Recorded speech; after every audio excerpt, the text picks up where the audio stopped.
Welcome to the GodShow.us Daily, the only philosophy arena where the crowd goes wild for admitting you don't know why you stayed. Let's get metaphysical.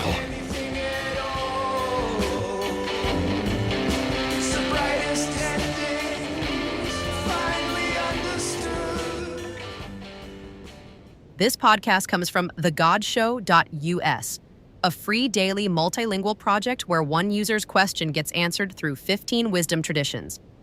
Find the question of the day, ask your own questions, and discover your personal belief profile at thegodshow.us. Today's question: when I realize I've been confusing loyalty with the fear of who I become without it, what have I been faithful to? That could mean, what was I actually protecting? Or was this ever about the other person at all? Or maybe just, if I strip the fear out, is there anything left? That's the question. What have you actually been faithful to? So the traditions split almost immediately on whether this is a diagnosis or a confession. Stoicism goes full Marcus Aurelius, and I mean he writes a literal letter. And he says, nothing. You were faithful to nothing. Not the person, not the bond. Just the image of yourself as someone who does not leave. He calls it vanity dressed in the vocabulary of virtue, which honestly, that's a brutal sentence to receive before coffee. The existentialists land almost exactly there too. The fear itself. The shape your life took around a choice you never admitted you were making. Buddhism is more careful about this. It doesn't say you are faithful to nothing.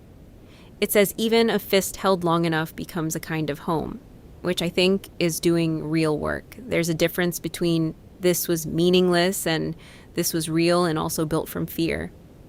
Those can both be true. Vedanta goes even further underneath it. You were faithful to the one who needed the story of faithfulness to exist. And then it says, look closely. That one has no face you can actually find, which is either very freeing or completely terrifying, depending on your Thursday. Judaism does something no one else does. It reframes the whole thing as Egypt. Mitzrayim, which actually means the straits, the narrow place. And it says, you've been faithful to the walls because the walls at least had your shape pressed into them. That's such a specific image. The indentation you leave in something just by staying long enough. And then the kicker, the Haggadah doesn't say we left Egypt. It says Egypt sent us out. Because sometimes the place expels you before you can choose to go. Islam is nearby on this. If the true guardian is at the horizon, who convinced you the heat itself was home? Sufism goes straight for the jugular and asks, what were you worshipping? It says the grip on the reed, white-knuckled, held tight, was never faith in the other person. It was terror dressed in the garments of love, prostrating toward a mirror.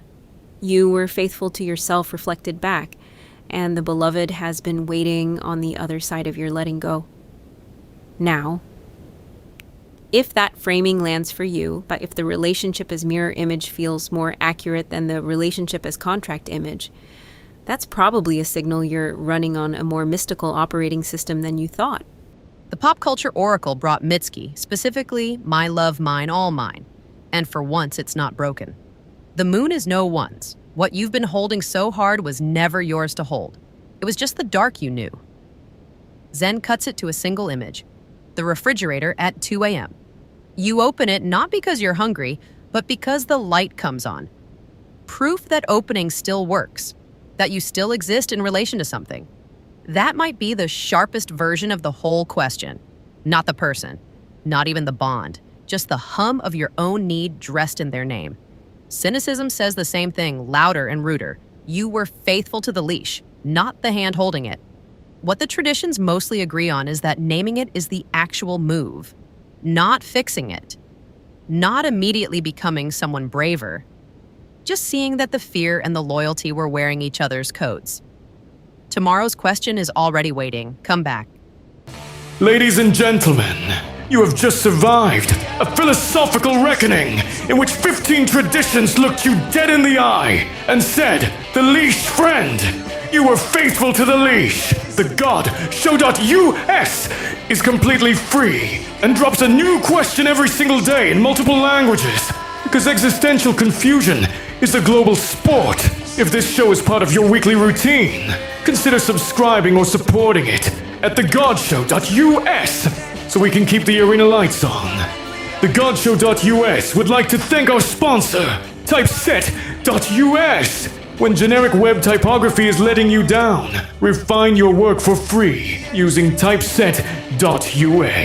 And thanks to theyorkmusic.com for our dark rock intro tune. Go open the refrigerator, see if the light comes on. See you tomorrow for our take on the God Show's question of the day.